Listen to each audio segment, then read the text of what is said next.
4 phalaenopsis would mount ചെയ്തതാണേ. ഒരു നല്ല ഭംഗിക്ക് ഞാൻ നേരത്തെ ഇതിൻ്റെ ഷോർട്സ് ഇട്ടിട്ടുണ്ടായിരുന്നു.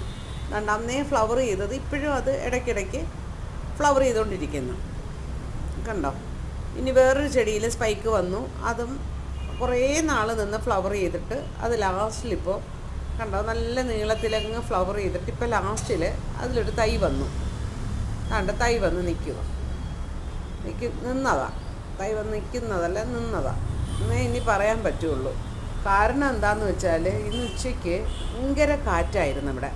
ആ കാറ്റത്ത് കെട്ടിവെച്ചിരുന്ന ചെടി ഈ തടി തെറിച്ച് ചെന്ന് വീണ അത്രയ്ക്ക് കാറ്റായിരുന്നു. ചെന്ന് കമഴ്ന്ന് വീണ്. ആ വീഴ്ച സൗണ്ട് കേട്ട് ഓടി വന്ന് നോക്കിയപ്പോഴേ ഇത് കമഴ്ന്ന് കിടക്കുന്നു. തകർന്നു പോയി ഞാൻ സത്യം പറഞ്ഞു. അതാ കണ്ടോ, ഏറ്റവും വലിയ ഫെലനോപ്സിസിൻ്റെ കൂമ്പ് വെച്ച് ഒടിഞ്ഞ് ഇതാ കിടക്കുന്നു. ഇങ്ങനെയൊക്കെ വന്നാൽ എന്ത് ചെയ്യും?